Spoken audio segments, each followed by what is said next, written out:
آج مجھے بہت ہی خوشی ہوئی جب ایک خاتون نے ہمیں بتایا کہ انہوں نے ایک بتایا ہوا ہمارا جو ہے وہ وظیفہ کیا، تو ان کا کام دوپہر کو انہوں نے وظیفہ کیا، رات کو کام ہو گیا۔ سبحان اللہ و بحمدہ، سبحان اللہ العظیم۔ اب یہ انہوں نے کتنا ان کا توکل تھا، انہوں نے کیا۔ یقین کریں کہ بڑی بات ہے کہ ان کے بچے کے پیپر نہیں بن رہے تھے اور وہ یورپ کنٹری میں ہے، تو بڑی وہ پریشان اور بہت انہوں نے وظائف کیے، لیکن ایک وظیفہ انہوں نے شروع کیا اور اللہ رب العزت نے قبول کر لیا۔ لوگ کہتے ہیں ہمارے وظیفے قبول نہیں ہوتے، مجھے یہ سمجھ نہیں آتی کہ جو یہ کہتے ہیں وظیفے قبول نہیں ہوتے، کیا مطلب یہ ہے کہ کیا بٹن لگا ہوتا ہے وظیفے کے اندر کہ سوئچ آپ دبائیں گے تو آن ہو جائے گا؟ اللہ رب العزت، اب دیکھیں انہوں نے خود، آپ بھی تو سن رہی تھی، انہوں نے کہا جی دوپہر کو وظیفہ کیا، رات کو شام کو کال بھی آ گئی کہ میرا کام ہو گیا۔ سبحان اللہ، یہ ہوتا ہے۔ اب دیکھیں نا کہ مطلب وظیفے کی کنڈیشن سب سے پہلے یہ ہوتی ہے کہ اللہ رب العزت پہ آپ کا توکل کتنا ہے جس کے لیے وظیفہ کر رہے ہیں۔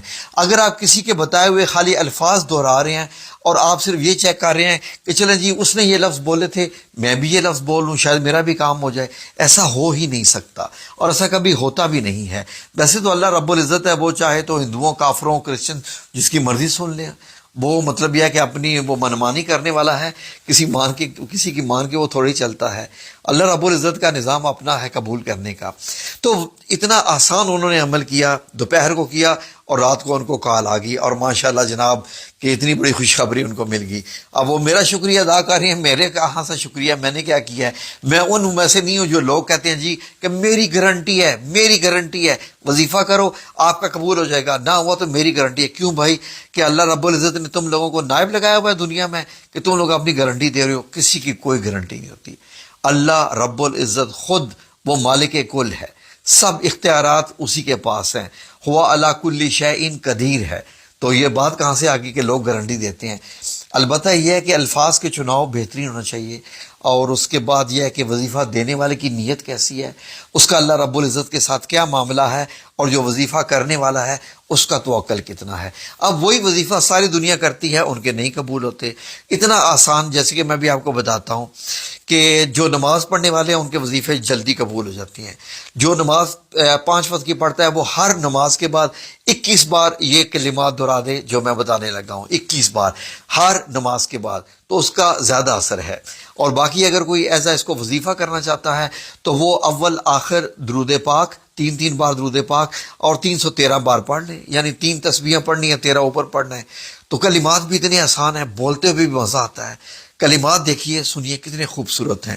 اول آخر آپ نے درود پاک پڑھا تو آپ نے یہ پڑھنا ہے، یا مسبب الاسباب و یا مفتح الابواب۔ دیکھیں مسبب الاسباب کا مطلب یہ دیکھیے، جیسے کوئی عمارت بننی ہوتی ہے اس کے لیے اینٹیں چاہیے ہوتی ہیں، سیمنٹ چاہیے ہوتا ہے، جب تک یہ چیزیں نامکمل ہوں وہ عمارت بن ہی نہیں سکتی۔ لیکن اللہ رب العزت کے ہاں مطلب یہ ہے کہ اسباب کی کمی نہیں ہے۔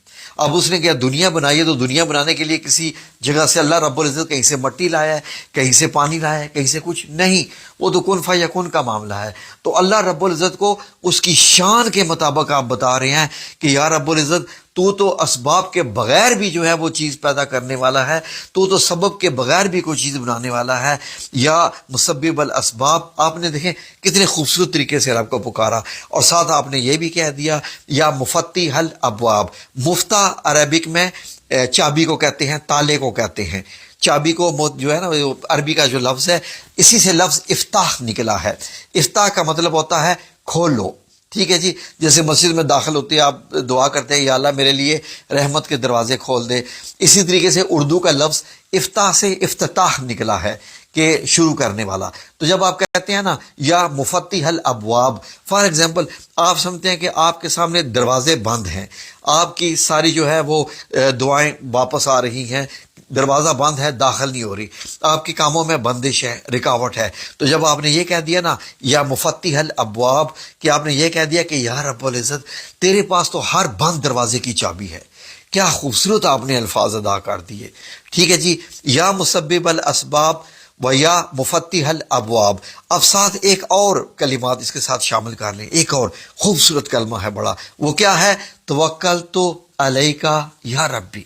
توکلتو، جو تے لگتا ہے نا آخر پہ، اس کا مطلب ہوتا ہے کہ میرا توکل صرف تجھ پہ ہے، علیکا، تجھ پر، کہ میرا توکل علیک صرف تجھ پر ہے، یا ربی اے میرے رب۔ اب آپ نے اللہ رب العزت کو کھلا خط لکھ دیا کہ یا رب العزت میرا توکل صرف تجھ پر ہے، میرا اور کوئی کسی کا کوئی میرا اور کوئی سہارا نہیں ہے، میرے جو ذریعہ معاش ہے، کوئی کام رکے ہوئے ہیں، رشتوں کی بندش ہے، رکاوٹ ہے، کاروبار کے مسئلے ہیں، یا رب العزت اس کے دروازے بند ہو چکے ہیں، تیرے پاس چابیاں ہیں ہر چیز کی، اور تو مسبب الاسباب ہے یا رب، ان سب یہ دروازوں کی چابیاں کھول دے۔ کتنا آسان۔ اب میں اس کو ذرا آپ کے لیے فائنل بتا دیتا ہوں۔ جو نماز پڑھتا ہے 21 بار ہر نماز کے بعد، وہ یہ 21 بار پڑھے گا، ٹھیک ہے؟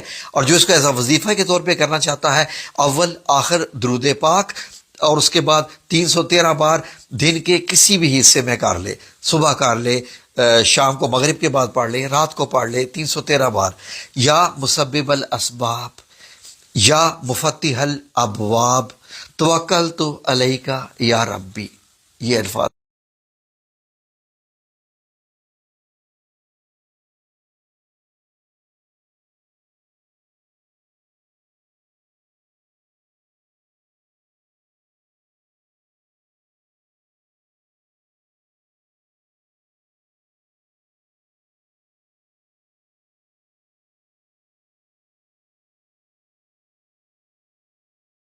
سارے اسکرین پہ بھی لکھ دیتا ہوں، اسکرین شاٹ لے لیجئے۔ اور اس کے بعد کئی لوگ تو اسکرین شاٹ لے کے سمجھتے ہیں کہ اب ان کا وظیفہ قبول ہو جائے گا، کبھی بھی نہیں ہوگا، کیونکہ جب تک یہ باتیں آپ سنیں گے نہیں نا جو میں بول رہا ہوں کہ کیا طریقہ ہے، کتنا بھروسہ کرنا ہے، کیا کیا کرنا ہے، ایسے ہو گئے نہیں۔ لیکن اللہ رب العزت کرنے والا وہ کر بھی سکتا ہے، وہ تو دیکھتا ہے حجت، لیکن اللہ رب العزت بہت، میں اتنا شکر ادا کرتا ہوں کہ جب ہم کسی کو وظیفہ دیتے ہیں اور اچانک سے ہمیں خوشخبری ملتی ہے کہ ان کا قبول ہو گیا ہے، تو میں نے سوچا چلیں آج آپ کے ساتھ شیئر کر دوں۔ رمضان کے دن ہیں، رمضان کے بعد بھی آپ بے شک کریں، تو جتنے بھی آپ کے معاملات رکے ہوئے ہیں انشاءاللہ باذن اللہ تعالی اللہ رب العزت قبول فرمائے گا، اور آپ خود حیران رہ جائیں گے۔ لیکن بات توکل کی ہے، توکل ہوگا، جتنا توکل ہوگا اتنا ہی آپ کا کام بنے گا انشاءاللہ۔ جزاکم اللہ خیر، اللہ آپ سب لوگوں کا حامی و ناصر ہو، آمین یا رب العالمین۔